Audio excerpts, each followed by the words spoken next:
আমরা প্রফেসর ইউনূস তিনি মানি লোক, সম্মানী লোক, তাকে আমরা সম্মান জানাতে চাই, কিন্তু কিন্তু রাজনৈতিক দলগুলোর তাকে যে সমর্থন দিচ্ছে এই সমর্থনটা সরকার কার্যকরীভাবে কাজে লাগাতে পারছেন না।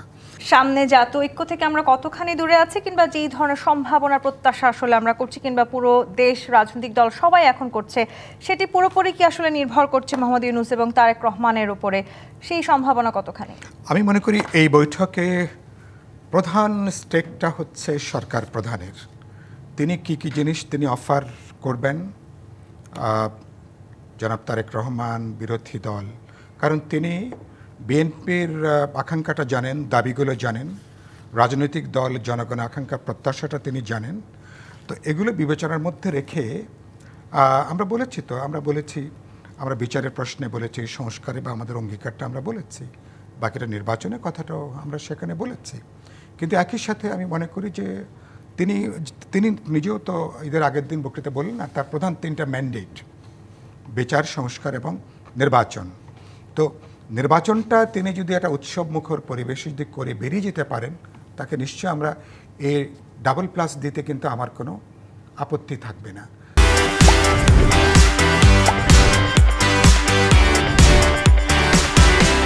তিনি এবার তার জন্য বড় একটা কিন্তু সুযোগ এবার, কারণ ইতিমধ্যেই তিনি যথেষ্ট উত্তাপ তৈরি করেছেন। তিনি যে দলগুলো তাকে সমর্থন জুগিয়ে আসছেন, তার প্রতি ভালোবাসা জানিয়ে আসছেন নানা সমালোচনার পরেও, কিন্তু সেই দলগুলোকে তিনি কোনো বিবেচনার মধ্যে তিনি নেননি। এটা কি সরকারের মধ্যে অনেকগুলো সরকারের জন্য, অথবা তার উপদেষ্টা মণ্ডলীর মধ্যে আপনি যেটা বলছিলেন যে রাজনৈতিক দলগুলোর মধ্যে একটা অনাকাঙ্ক্ষিত একটা বিরোধ বৈরিতা তৈরি করা, যেখানে ঐক্যের বাতাবরণটা বরঞ্চ গড়া দরকার ছিল, সেখানে অপ্রয়োজনীয়ভাবে আপনি এমন সব আচরণ করছেন যেখানে হিংসা বাড়ছে, বিদ্বেষ বাড়ছে, সন্দেহ বাড়ছে, অবিশ্বাস বাড়ছে।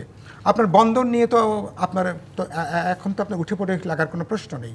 আপনি মানবিক করিডোরের প্রশ্ন বলি, আপনি স্টারলিংকে নিয়ে আসলেন কোনো দরপত্র ছাড়া। এত বড় একটা সিদ্ধান্ত, ইন্টারন্যাশনালি একটা অর্গানাইজেশনকে আপনি নিয়ে আসছেন, অথচ কোনো ওপেন কোনো টেন্ডার কোনো কিছু ছাড়া আর কি। এরকম অনেকগুলো প্রশ্ন তো আসবে। এই জন্য বলতে চাই সরকারকে এজেন্ডাটা যদি তিনি ছোট করে আনেন, যদি তাহলে আলাপ আলোচনা, তিনি যদি 3টা এজেন্ডার মধ্যে থাকেন, দুটোর ব্যাপারে তো আমরা সবাই একমত। তিনিও একটা ভালো নির্বাচন চান যেটা তার জন্য সম্মানজনক হবে। আমি বলেছিলাম আমাদের সাথে আলোচনায় যে মানির অপমান বজ্রপাত তুল্য। আমরা প্রফেসর ইউনূস তিনি মানি লোক, সম্মানী লোক, তাকে আমরা সম্মান জানাতে চাই, কিন্তু রাজনৈতিক দলগুলোর তাকে যে সমর্থন দিচ্ছে এই সমর্থনটা সরকার কার্যকরীভাবে কাজে লাগাতে পারছেন না।